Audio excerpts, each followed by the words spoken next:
All right, let's go back and recap. And again, as we recap here, I want you to ask yourself, are you fishing backwards most days? Do you worry about changing color and action and don't know that there's fish?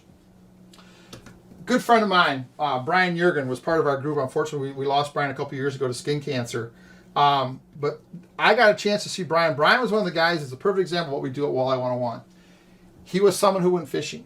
He found our seminars, bought into what we were teaching, and he became a fisherman.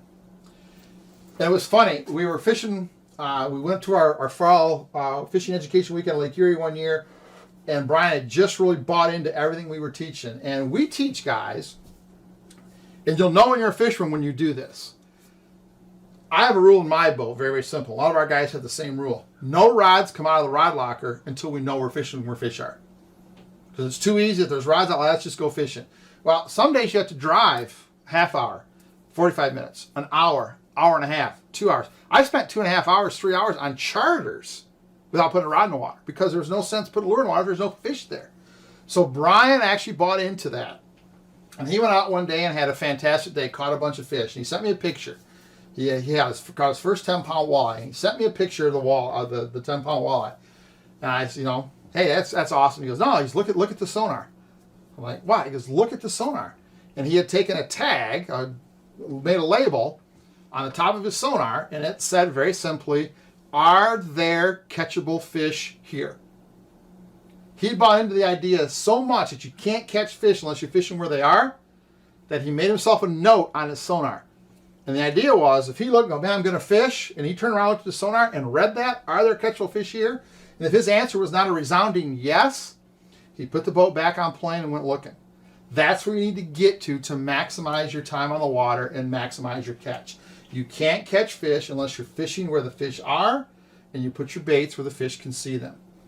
Are you fishing backwards? If you are, hopefully you've taken some notes, written this down, and start working your way through the process every time you're on the water. Stop worrying about what's not important until you get what is important figured out. Okay? We talked about we're keeping data.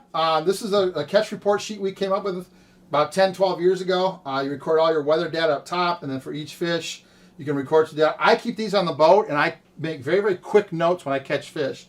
And again, in our pattern fishing DVD and our 5Ps of fishing success DVD, we talk about this in detail and how to do this. If you want to download these, very simple, you can go to walleye101.com/plan-a-trip. And you can go to the bottom of that page. You can actually see where you can download the catch report sheets. Download these. Start keeping data. That data is going to be huge to making better decisions the next time you're on the water. But find some way to record all the fishing data, all the things that are important. And you'll see that we have these 8 steps, right? Location, depth of water, depth of fish, how deep is my lure, speed, size, shape, action, color. And this basically goes the same way. Latitude, longitude is location. How deep is the water? What time did I catch that fish? How big was the fish I caught? What lure did I use? What color? How far back was it so I know how deep it was? And what speed? So all those 8 things are on our sheet of paper. We can make good decisions over the course of the day by seeing what's actually happening. Okay? So those 8 steps, I'm going to leave those up here while we close.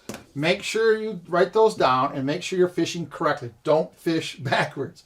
Fish from the top down, regardless of what you're fishing for. You're going to catch a lot more fish. Hey, thanks for joining us in this DVD. Had a great time doing this. This is one of my favorite seminars to do because I know if you start looking at this and follow this, I promise you, you'll become a better fisherman. You're going to have days. Now, you may not catch 50 fish every day, but when everybody else is catching 2 and you've got 8, you've done something really, really good. That's what this does for you. Paying attention to what is important and then working step by step to dial in exactly what the fish want that day. And again, we talk more detail about that in our 5Ps to Fishing Success DVD and our trip planning and pattern fishing DVD. Okay? Thanks for joining us. Appreciate your time. We'll have a great fishing season. We'll see you next time.